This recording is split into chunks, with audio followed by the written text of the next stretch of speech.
So I went to university. I grew up in the Lake District and was never knew any Muslims as a child. Um, Grew up in an evangelical Christian home. I went to church with my family. We were in part of the youth group. My dad and mum were in the worship team at church. You know, it was kind of an idyllic childhood. His first exposure to Islam was in college, where he had a Muslim friend. I was put into dorms, in mixed dorms, and one of my dorm mates was a Muslim. So we used to, it was in Ramadan, and they were fasting and praying, and I was kind of fascinated about the way that they pray. You know, just the bowing and the kind of reading and the language that I'd never heard. After leaving college, Joseph got a job at a hospital. One of the doctors was a Muslim and a big fan of Zakir Naik. So he was giving me verses in the Bible, and it's pretty much the Zakir Naik argument. You know, Deuteronomy 18:18, all these great things about Muhammad. Muhammad split the moon, and he did this, and you know, I can get into these in more detail, but I think everyone who's watching this should know the kind of Zakir Naik arguments and the convert lie. And I fell for it, hook, line, and sinker. I started going to the meeting hall and started to learn the Shahada, and eventually I said the Shahada and became a Muslim. Then he spent years going deeper and deeper into Islam. I ended up moving to Peterborough because I had met a Muslim girl and thought the grass was greener, the Lake District is boring, there's nothing goes on there, and moved. So I ended up in Peterborough and was fully practicing my faith by this point, learning the Hadith, learning the Sunnah, and really, you know, going deep into it. Eventually, he ran into a problem. I eventually met a girl who is now my wife, and moved to Birmingham. And in Birmingham, some really quite dark times were ahead. I eventually fell onto David Wood's material, and I had all these books that he was referring to.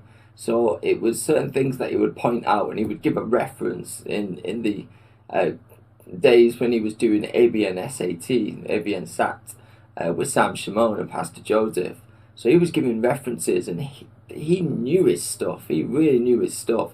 So I was writing this down and constantly writing everything he said and then researching it. And I was like, whoa, this is really in here about the stuff of the sheep verses and, you know, it's the satanic verses, things in the Qur'an, things in the Hadith. I really thought this is some compelling argument here.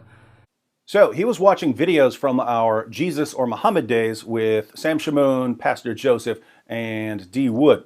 Those were live call-in shows where we would discuss a topic and then let Muslims call in and challenge us. If you're a fan of that format, rejoice. We're about to launch a live call-in series with me, Sam Shamoun, and Brother Rashid, so stay tuned for that. As for our young Muslim friend here, he was writing down the references we were sharing, and he had the sources so that he could check out what we were saying. He took these issues to other Muslims. Could the Muslims answer these arguments? So I would go to the Muslim community and the mosque and say, you know, I've learned this. I wouldn't tell them where, but I'd say I've learned this. And what does this mean? And they had no answers. They had no answers at all. At all. They were telling me to stop. They were like, do you need to stop? You need to just practice, and you just need to do this. And, you know, you should stop looking at all that stuff. In fact, give us the books that you've bought. Give us them back. I wasn't giving them books back. I knew that these books, you know, I've been put in, I've been given these books for a reason, and I've kept on to them to this very day. You may not have caught that, but Joseph obviously has a special ability, and this special ability helped him leave Islam. When he says that Muslims had no answer for the issues we were raising, what does he mean?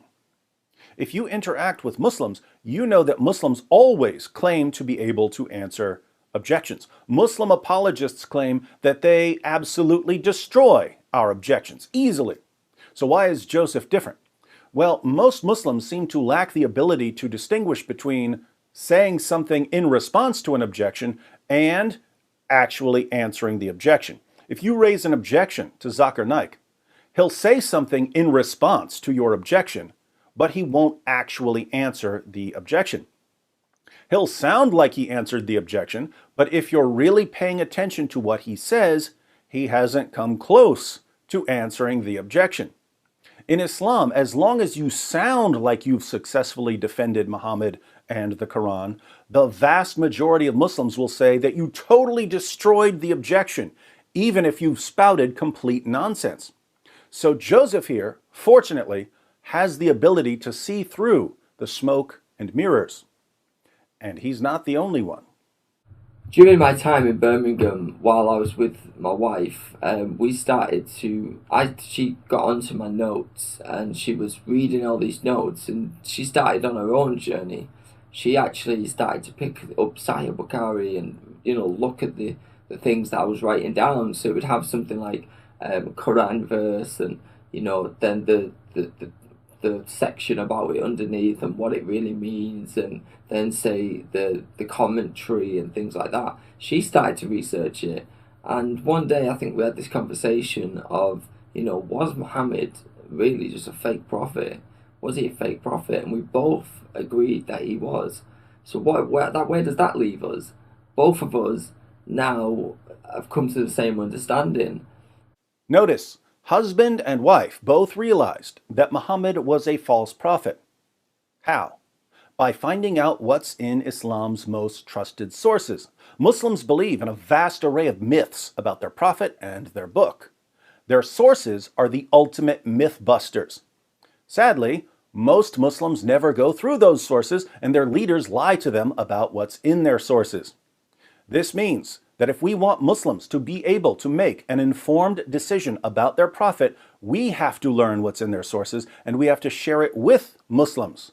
When we do that, awesome things tend to happen. At this time, I started to not pray like a Muslim. I actually went back to praying as a Christian and opening my arms and heart up to God, spending times in prayer, reading the Bible, and God really spoke to me. In these times, my mental health was quite bad, and I was really suffering because I was lonely in Birmingham.